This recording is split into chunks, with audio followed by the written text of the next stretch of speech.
Welcome to the Debt-Free Discovery. This is Michael Sokolik Jr., MSJR, financial coach, where we learn that all hard work brings a profit, but mere talk leads only to poverty. Debt is dumb. Let's learn how to crush it, stay out of it, and never go back into it. We're going to learn how to give generously beyond your wildest imagination. These are all biblical principles that have stood up to the test of time. Get ready. This is the start of the Debt-Free Discovery.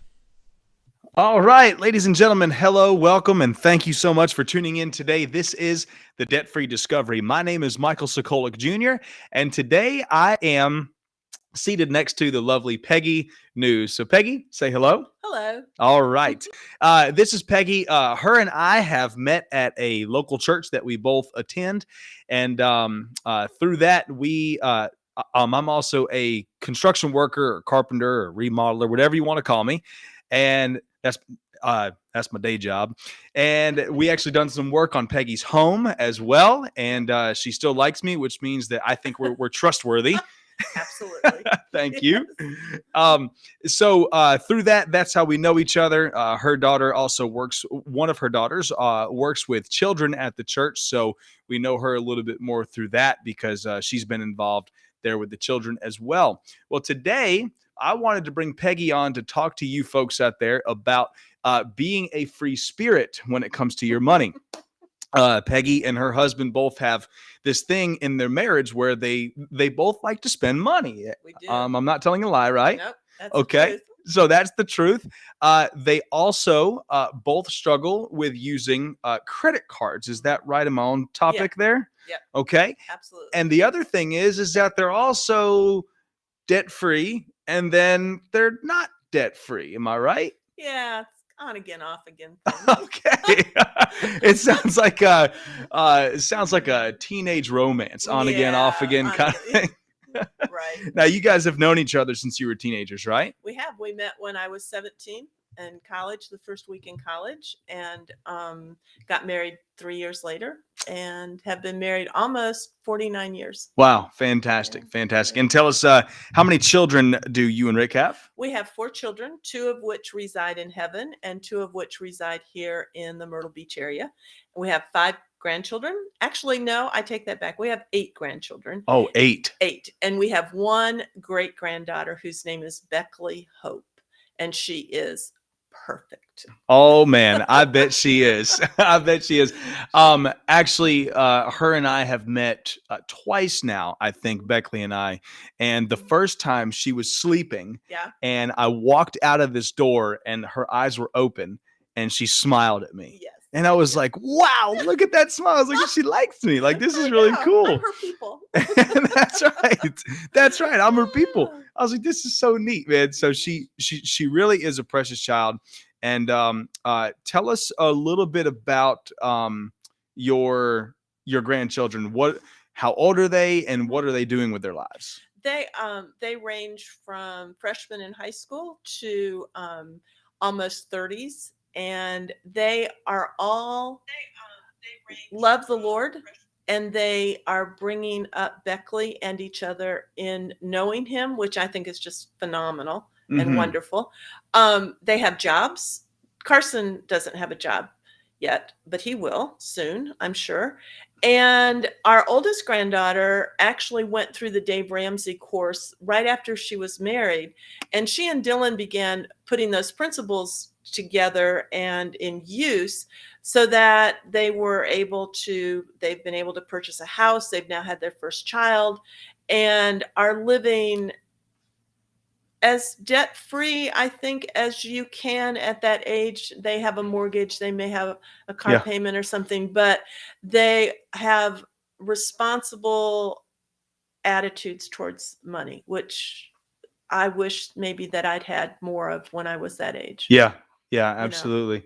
Great. So I want to talk about that. I want to go ahead and because we're talking about marriage, with your grandchildren, let's go ahead and jump into your marriage. Okay. So we're going to start with you and Rick. What is it like being married to another free spirit, somebody else who likes to spend money on whatever they desire? Yeah. What is it like? It's a lot of fun. It is. It's great fun. It's always interesting to see what we want. It's also terrifying because the bills will come due. Yeah. And then it's sort of like, okay, I can pay the minimum, and then you get it back down under a limit and you think you have money again. And so it's like, woohoo, let's go. Yeah. And understanding that we have always, I think with very few exceptions in our marriage, we have always consistently tithed our money to the church or to missions. And we've always given God credit for blessing us. Yeah. We have not always been wise, I think. And we hate to wait. I mean, why wait? Let's get it now. Yeah. Yeah. Gotcha. So, all right. So in that, you guys, so I took some notes on you. I want to talk about your habits in this marriage.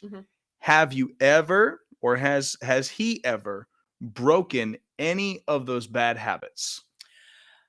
Well, he would say no, because he doesn't consider them bad habits. So I would say that, yes, we have both broken trust with each other in what we have purchased. I have been known to go shopping and lie about what something cost. Yeah. Because I didn't want him to know how much I spent.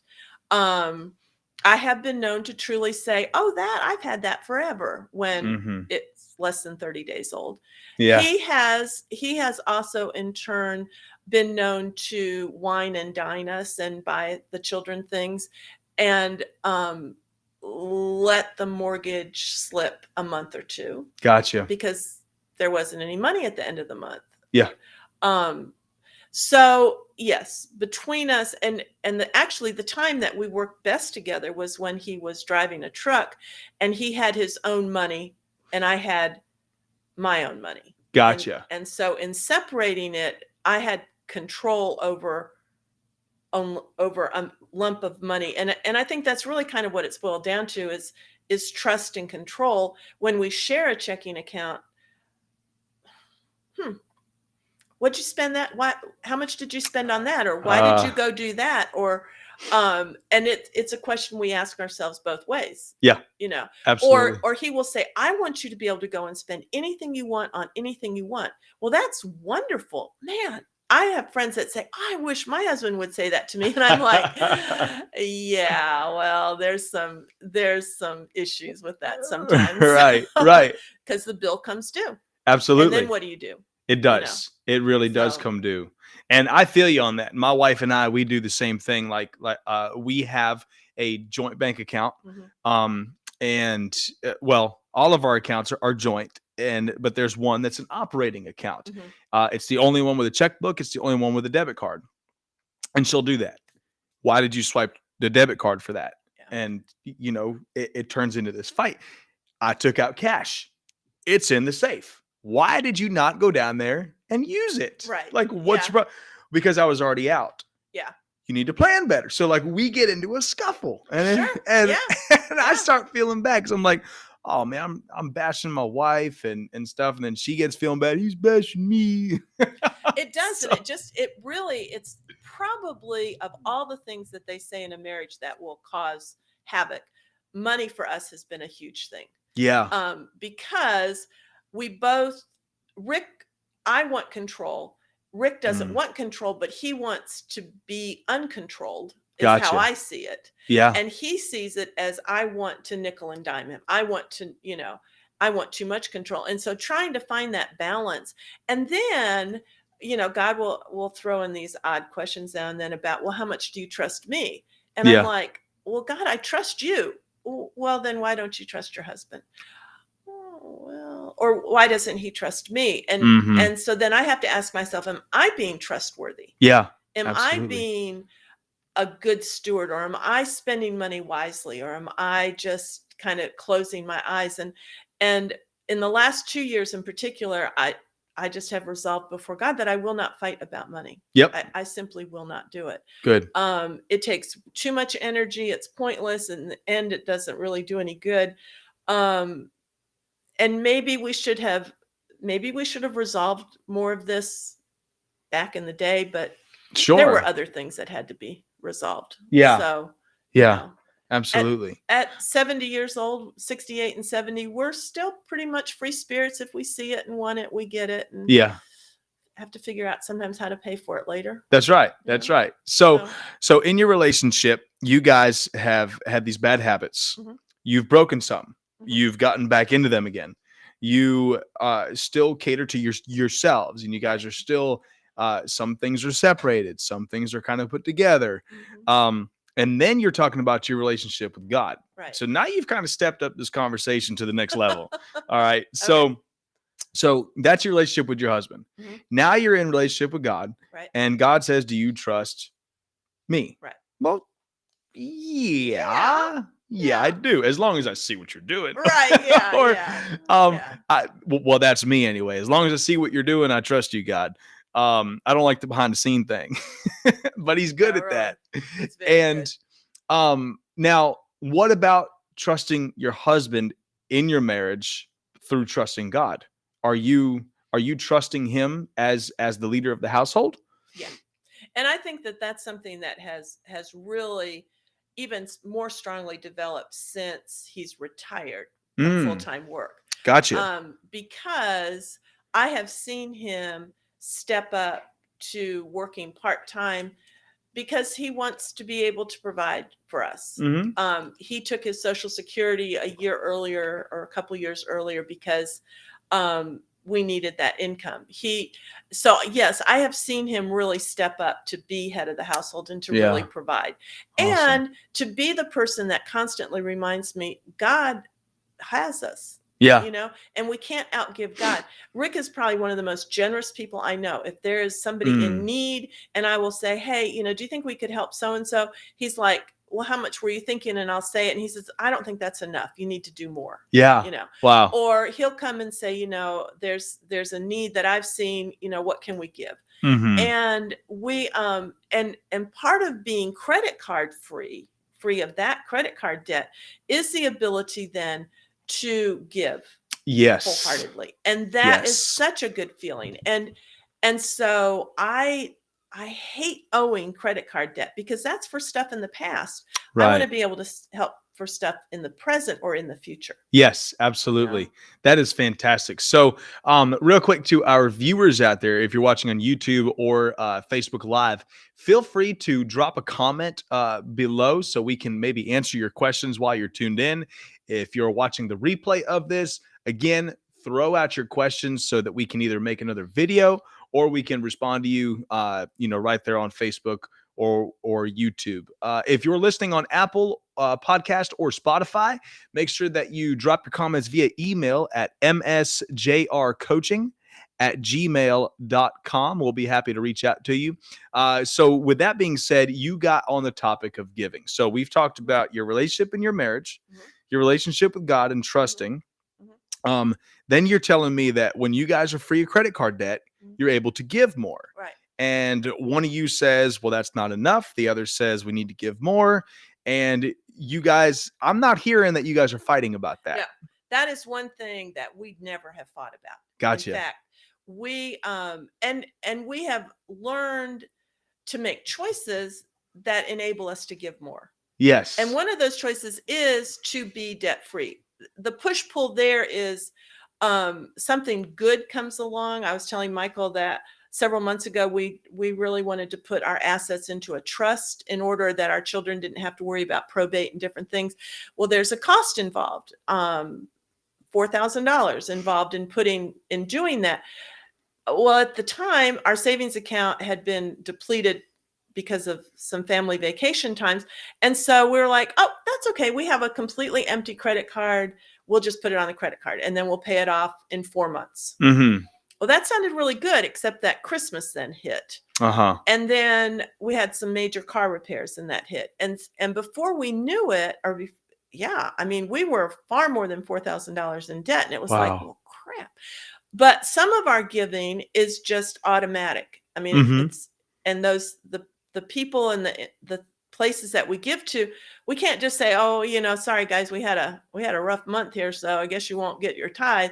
So it becomes choices of what are we going to do? And so we had to kind of look outside the box to figure out a way to cover all of that. Absolutely. Absolutely. So, all right. So you understand that credit cards, like obtaining credit card debt, or really any debt for that matter, hinders your giving. Yes, right? It does. Now, have you realized, all right, this is going to be a trick question. Uh-oh. Okay. And I want to see what the viewers have to say too. Okay. Is debt a sin? If debt's no good, right, and God's got nothing good to say about it, is it a sin? I think that you can sin in how you spend your money. Ah.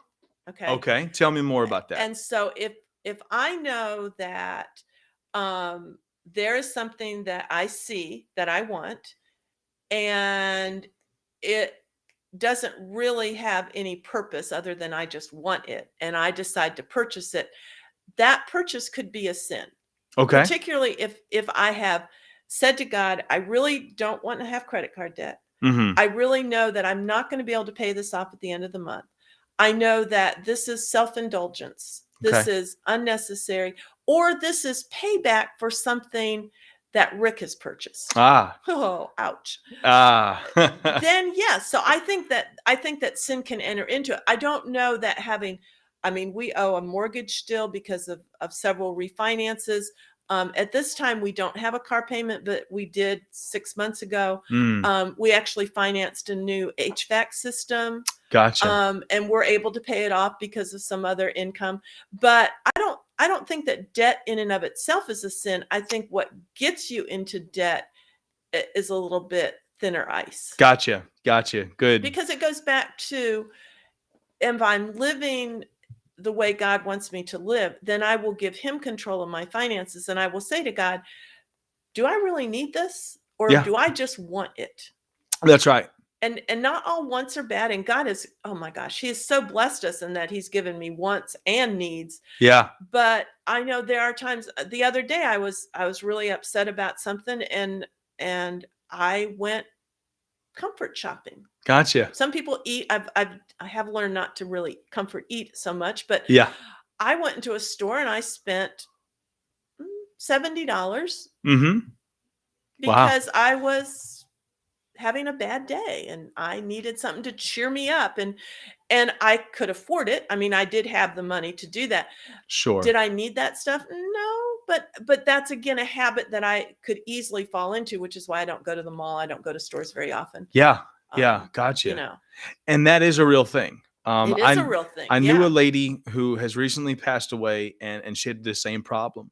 Mm-hmm. She would, when she was down and out, she would go out and she would spend money because spending money is what made her feel good, and God rest her soul, but she was debt free when she died, 100%, and had been for years, and taught many financial peace classes. So I just thought that was absolutely amazing for her story, that change can really happen. It can. And I think in the same way that was going to the store a sin, we're buying those things a sin. No, but it's not necessarily a habit that I want to continue in. Yeah. And I need to recognize sometimes that, okay, I'm having a bad day. Maybe there's something else I can do other than just spending money. Absolutely. And I have to tell you what, Amazon has not helped that habit. Sure.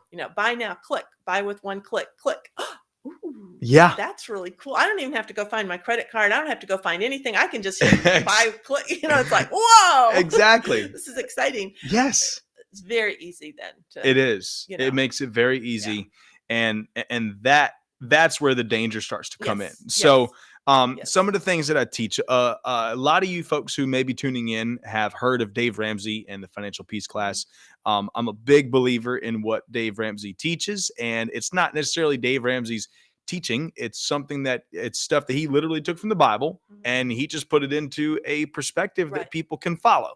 So I don't think that he's the wise guy. I think that God is the wise guy here. It's just that he just so happened to have found a great way to get people out of debt using that. Another guy that I like to learn from, his name is Ron Blue. And he's got some great points that he puts out on being in debt. And one of those things is an economic danger where you're compounding against yourself. Mhm. This is where you swipe a credit card. So State Farm, they're my insurance company. They sent me an offer to open up one of their credit cards. Right. And you get 3% cash back for this, for paying your premiums. So I did the math and I was like, oh, wow, $120 a year. Thanks. 2% cash back on these purchases. And I was like, ooh, thanks. And then a 1% cash back on anything else. Right. Ooh, thanks. Interest rate, 16.99% variable rate. Which way you think it's going to go? Up. Everything, it's going to keep going up. So I'm looking at this. I'm like, okay, cool. I'm not going to bash something that bad, but they're just out trying to make a living. That's the way they do it. Yeah. Whatever. But again, that's just a great example of compounding against yourself. Right. The next thing is a spiritual danger, is saying, if I move to this town or that town and I work for a year, I can make a profit. Well, if I take out this loan or that loan and swipe that credit card in a year, I can have it paid off and make a profit, or just have it paid off in general. Are you promised that long to live? Can you really have it paid off? Who are you leaving that debt behind to? What's going on here? So there's a spiritual danger when it comes to that. There is also relational danger that comes. So we kind of touched on that a little bit with your relationship with your husband. And I want to touch back on that yet again. Tell me, what if there's anything that has torn your marriage apart and made you guys hate each other so much? Ooh. What would it be? It would probably be control of money. Who's going to control it? Who's going to be the bad guy? Gotcha. Because see, we don't think of it in terms of what's best for us. We think about it in terms of, well, you're being mean to me. You're saying, you're denying me something I want. And I think that issue of control is something that we struggle in many areas, but probably none as clearly as we do in money. Gotcha. Who's going to control the money? Yeah. Absolutely. Who's going to be the good guy? Who's going to be the bad guy? Mm-hmm. And instead of thinking what's the best that we can do for us, it becomes a power struggle. Yeah. And we're learning. Now, we've been married, like I said, almost 49 years. And in the last several years, we've actually learned kind of a better balance of this. But there are times I know that our marriage would have been smoother if we had learned that before. Gotcha. And I have to tell you that somebody bailing you out of debt is not necessarily the answer. Yeah. Because been there, done that. We've had every kind of bailout, from parental bailout to debt consolidation to unfortunately to people dying and using insurance money or inheritance money to get us out of debt. Yeah. And after the second time that happened, I said to God, I don't want to have anybody else to have to die in order to get me out of debt. Sure. I mean, but it is a snowball effect for me. It's something that creeps up on me before I'm even sometimes aware of it. Yeah, absolutely. So absolutely. And that can be detrimental. Yeah. It's really crazy because I tried to study what is the leading cause of divorce in America. And we know that 50% of marriages in America are going to fail because that's what the statistics are showing us. That's a lot of marriages. Yeah. Well, what are the reasons? Well, the top two reasons are infidelity and money fights. Sure. Well, it's like, well, which one's number one? Well, that survey said infidelity. That survey said money. And that survey said money. And that survey said infidelity. And it's back and forth. And you're like, well, which one is it? Well, it seems to me like it's probably both. Do they both go hand in hand? I think they do. Sometimes they do. And it's really shocking. And I really do. I think that what happens is money will wear you out. Yes. Money makes you tired. Because you have to, it's something that you can't not do without. Very few people cannot spend money on anything. I mean, even people who live off the grid and do bartering and things, at some point there was money involved in something that they did. So So in our day-to-day lives, money is something that is a continual thing, and it is exhausting. Yeah. And when you meet somebody new, when you meet somebody who hasn't heard your stories 100 times, who doesn't know that, you fart in your sleep, and who doesn't, who doesn't mind that you dribble on the kitchen counter, that you don't know how to pick up your wet towels, all of a sudden you're like, wow, this is it, and Yeah. and when you buy them flowers, they get excited, or and so I can see where the two things go together, because you want to escape the reality of the known. Yeah, absolutely. And And earlier you said this, and I actually put it in quotes. Money gets mean. Oh, yeah. All right. How does money get mean? You're in control of it. Right. How does it get mean? Money gets mean when the person who perhaps doesn't feel in control of it goes and gets another credit card. Ah. Okay. Because you can get a credit card now. Just about anybody can get a credit card. And in fact, my grandson, who's 23, oh my God, he had a birthday. He's 23 years old. He probably gets credit card offers 3 or 4 times a week. Wow. Now his mail comes to my house, and he doesn't always get his mail if it's a credit card offer. Yeah. But getting a credit card is not the problem. So if I'm feeling like, I want to do something, and my spouse isn't going to let me do it, I just go get another credit card. Yeah. They'll never know about it. Right. Right. So I can max that out. It also gets mean when it becomes a weapon. Yeah. And it's funny. Rick and I we're so different so many times. Rick buys store brand at the grocery store.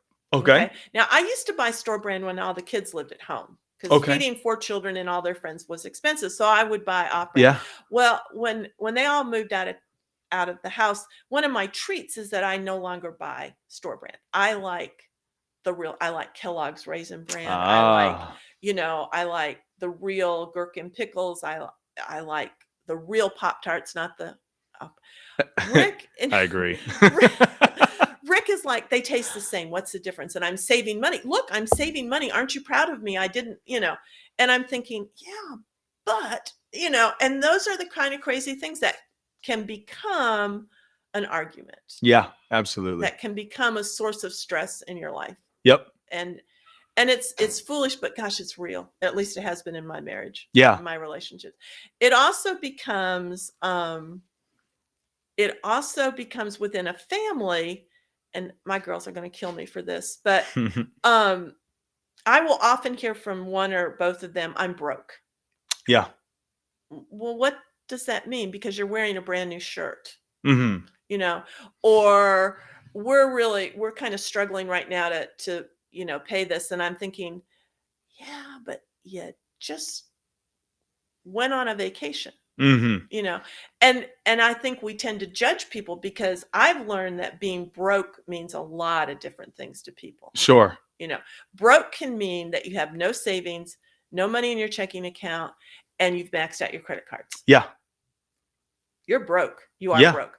Money can mean that you only have $1,000 in your checking account. Your savings only has $5,000, and you've got less than $300 in cash in your wallet. I don't understand that kind of broke, but I know people who think that that's being broke. Right. And so what I've had to train myself to do is to never say that I'm broke. If somebody says, you want to go do something, or you want to get this, or let's go do this, I will say, I choose not to do that right now. Yeah. Because it is a choice. Absolutely. I could go open a new credit card, or I could go, in fact, it's funny. Rick and I went and we purchased something at Kohl's. Now, I've had a Kohl's credit card for years. Yeah. It's been inactive for probably the last 5 years. But this was if you use your credit card, then you get this much more savings. So we did that. Right. Yeah. And we were so excited because we saved some money. I mean, we did. Well, when it came time to pay the bill, apparently I read it wrong, and I paid the bill 24 hours later than the due date. And the amount of the interest on that, I paid it off. I paid it in full. Yeah. And then I got a bill for the interest, because I paid it 24 hours late. Right. And the interest on it was more than the money I had initially saved. And Rick goes, well, sure, I'm glad we saved money on that one, aren't you? And I was so angry that Yeah. I'm like, I'm closing that account. I won't go to Kohl's anymore. Because again, here was the temptation. Save some, just like you talked about State Farm. Save some money here. But Yep. in the end, it didn't save me anything. Right. And it made me angry. Absolutely. You know. Absolutely. So, And that's one of the big things about it is the late payments. geez. So later this week, we're actually going to be doing another I'm going to be doing a MSJR rant. Okay. Okay. And I'm going to be ranting about credit cards in general and why people should just completely stay away from them. Mhm. One of the things, okay, here's a little teaser for y'all. One of the things in that is late payments. Mhm. You're not going to believe it. Last year, 2020, 12 billion with a B, Billion. Is that how you spell it? Yeah.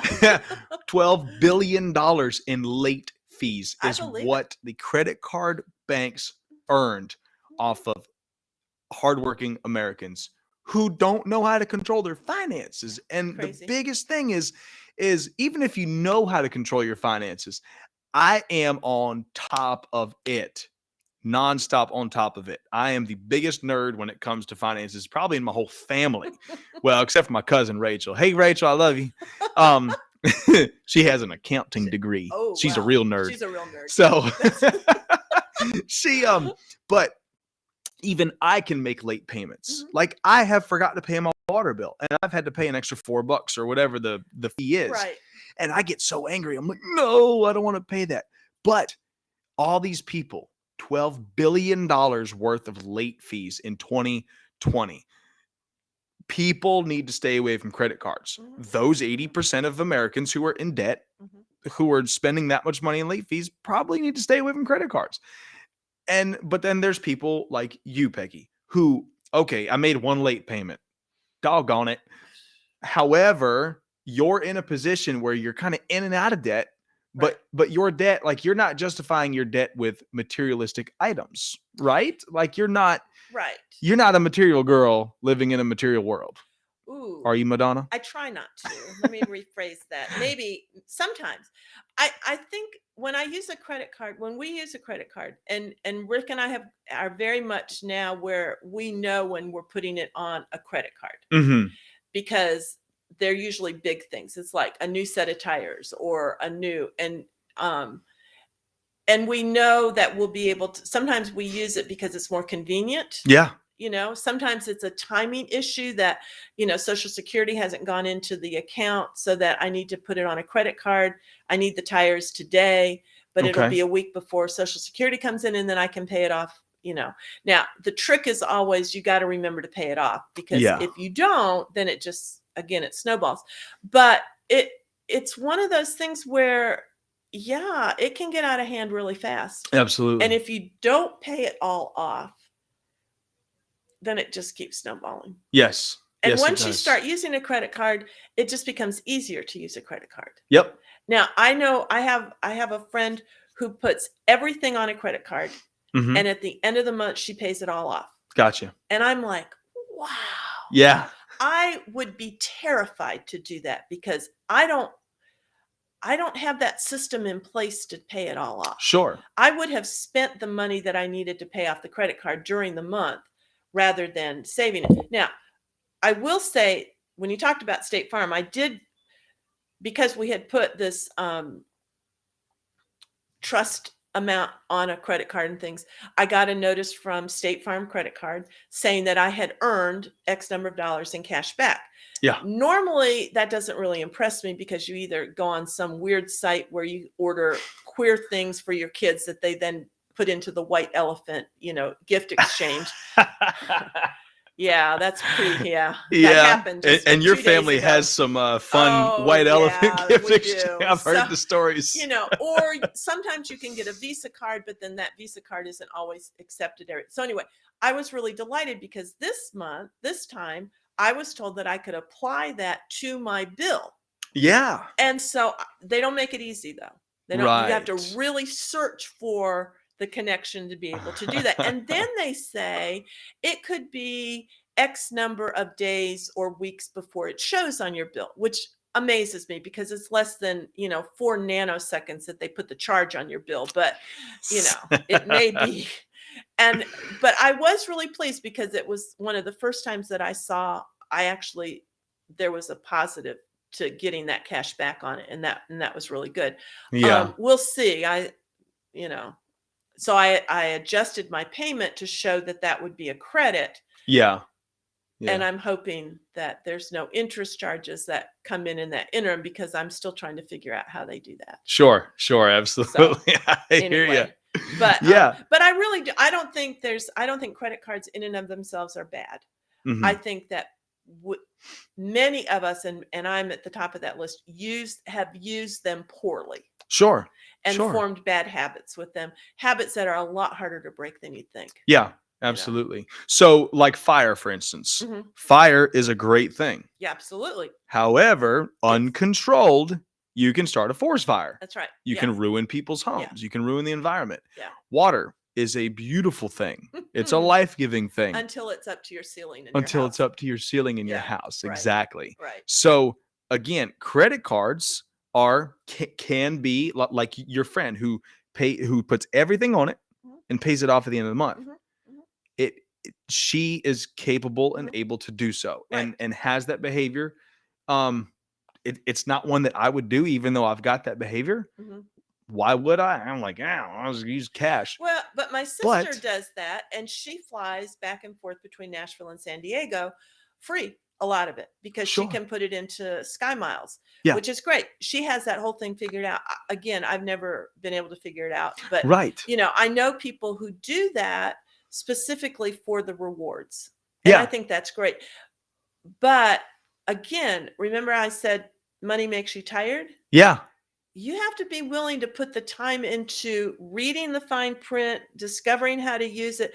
They're not going to necessarily make it easy. It's like trying to get that money applied to my State Farm credit card bill. It was a lot harder than just clicking the button that said, send me a Visa card. Yeah, absolutely. And there again, it goes back to what we're going to talk about later this week on Debt-Free Discovery about credit cards. But how much do credit card companies spend in millions, tens of millions a year on advertising? Oh, yeah. Because they know that they can give you those little perks, but they're still winning. Sure, you'll never win. You might be able to succeed in what your goals are, but you're not going to win against them. Like you're never going to win. They're bigger than you, and just stop paying them interest and so on.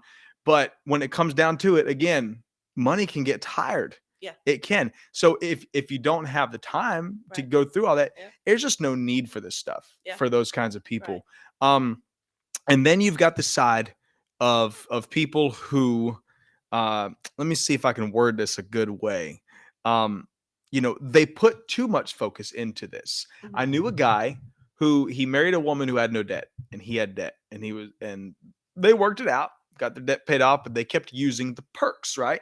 So it got to the point though where he was like, well, I don't want to pay any interest either. So it got to the point where he would make a payment every day. Oh, wow. It was every day because he's like, I don't want to pay the interest, but I want the perks. I want all these perks. Yeah. And then one day he had this thing happen. He just had this thing, and he was like, I'm getting all these perks, and the people paying for those perks are people who can't pay off their bill, who are constantly paying big interest rates. He started feeling bad for people. And, I was like, well, that's their own stupidity and that's their own stupid choice. He's like, but they don't know. They don't know. Are you your brother's keeper? What's that? Are you your brother's keeper? Right? Are you asking me that? So I'm like, right. So it's like a bunch of little children who don't know like how to get to the milk or whatever. So they need to be taught. And it's like, okay, I get you. And so like there's this moral thing for him. And I look at it and I'm like, yeah, it's a moral thing for me too. I got pumped up about it, but I'm still in a place where I'm just like, credit cards, I just won't use them because I don't want that behavior to enter my household. But again, it's not a sin. No. This is not a sin. No. We already know that much. It's just something where you got to learn to control your behavior. Yes. Just like people who burn wildfires for the environment. I don't really know why they do that, but I'm sure I could watch a YouTube video. But they control the environment, Right. around them, and they don't cause a forest fire that's out of control. Right. Like water. You don't leave your tub running Right. without an overflow. You know what I'm saying? Yeah. So, Yeah. it's just learning how to control your finances. It's a discipline, and it's and we talk a lot about addictions. Yeah. Especially today, with the opioid addictions and drug addictions and alcohol addiction things. But you don't often hear people talking about spending addictions. Yeah. And I know for myself, I can be an overspender. Mm-hmm. I mean, it's just like going shopping the other day. It's my go-to to make me feel better kind of thing. Yeah. There's food addictions. There are a lot of things. But the first step, I think, for me was recognizing that credit cards only encourage that addiction. Sure. And so I don't carry credit cards in my wallet. Mm-hmm. I leave them at home, which means that if I'm going to go use them, I either have to have Rick with me because he carries. Gotcha. He's always ready to swipe. He's always ready. That's it. And so, but it causes me to take a little bit of a step back and say, do I really want to use that? Certainly. And so I think it's like with anything, if God says to you, wouldn't you like to be debt free? Mm-hmm. And you say to yourself, okay, Lord, what does that mean? And in my particular life, being debt free means I don't carry credit card balances. Yeah. It doesn't mean that I don't use credit cards, because I do. Sure. It means that I work very hard to be able to pay them off at the end of each month, so that before I put something on it, I can either say, well, I could put this on my checking account debit card, and then it's done. Yeah. So I don't really need to postpone the payment on it. Sure. Maybe I don't really need this, or maybe it is a timing thing. Mm-hmm. Where I know that, I'll have income coming in at a certain time of month, but I need this before that. Yeah. And I think it's okay, but I'm also retired. Yeah. So the tricky part comes in. The other part that we haven't mentioned is that my earning ability is less. Yes. Than it was when I was in my 30s. I did. I worked 3 jobs. Wow. I had a full-time job, I had a part-time job, and then I had a part-time job. Yeah. And the whole thing was that I was going to make extra money to pay off something. Well, what usually happens, I made extra money and I spent extra money. Yep. Rick had 2 jobs. He worked a full-time Monday through Friday, and then he worked nights on the weekends. Yeah. Wow.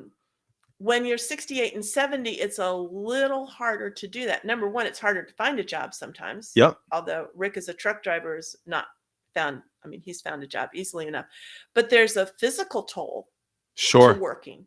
That's right. I like not working. So I don't want to be in a debt position where I have to go find a job. Sure. Absolutely. And I know that there are people through no fault of their own that are my age that in order to put store brands on their table are working. Yeah, absolutely. And one of my prayers is that my children and my grandchildren will learn financial wisdom before they're my age. Yeah, absolutely. Because I don't care if they're millionaires, but I think that there is something really awesome about being able to pay your bills on time. Yep. To be able to treat yourself to the occasional vacation or going out to eat or doing something fun or special. There's a freedom in being able to say yes to something. And then there's that huge freedom that allows you to give to people who are in need. Yeah. Who I know when our grandson Max lost his leg, there was a GoFundMe account that began. And within literally 3 or 4 days, there were thousands of dollars that had been given. And I was just awed by people giving. Absolutely. to a 17-year-old who'd lost his leg. Right. And the long time story of that is that the likelihood is that the insurance companies will do some settlements and things, but there were immediate needs that needed to be met. That's right. In his family, and these funds helped with that. But if you're struggling to make minimum payments on a credit card, and you're struggling to make your mortgage within the 10-day grace period, and to put gas in your car at $4 a gallon, thankfully not yet, you may want to give to something like that, and you may want to think they're just, or I'll use a credit card to give. Well, then that's kind of one of those mixed blessings. Yeah. If I use a credit card to give to somebody else, then that's a gift that's going to go on giving, because I'm going to have to keep on paying that. Right. Yeah. So it's just, it's hard. It is. It's hard. It is. And it boils down to, studying that for your personal self, for your personal household income, and where you are and what's going on. So that actually leads me to a great point. Here comes the advertisement. So I am a financial coach.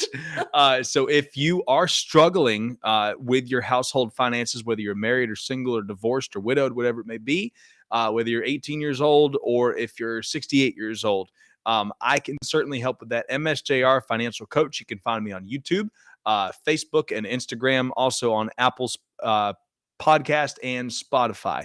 I can do virtual appointments. So wherever you live in the country, thanks to technology, we can get that handled. So reach out at msjrcoaching@gmail.com or reach out there on social media. Would love to chat with you and get you a free consultation and see what we can do to get you to be somebody who is debt-free and giving generously like you never thought you could give before. So that is one of the great things about what I teach is just biblical principles. It's nothing that I created. It's just something that I've learned from God's word, and I believe it to be true. So Peggy, thank you so much for coming by today. Thanks. I really appreciate it. This has been great having you on. You're actually my first live broadcast that had audio. Now that's funny. Right? We had somebody say that the volume on YouTube was not working, and we thank you for that. I did do a test here, and my volume on YouTube was working. So if you're watching this on YouTube and reading the captions and you want to hear it, run over to Facebook and you can check it out there. And we're also going to upload this video to YouTube as well for you to check out at a later date. Don't forget to subscribe to our YouTube channel, follow us on Facebook and Instagram, and follow us on Apple Podcast and Spotify. Until next time, Jesus loves you. May God bless you. And I love you too. And I'm sure Peggy does too, right? I do. Absolutely. Yes, I knew that you would. So, Peggy, is there one last thing that you want to say to the community? One last thing that you could say to make an impact? Find somebody to whom you are accountable for how you spend your money. Bingo. I love it. Accountability partner. You heard it right here, ladies and gentlemen, on the Debt Free Discovery. Thank you so much for tuning in. We'll catch you on the next one. Bye-bye.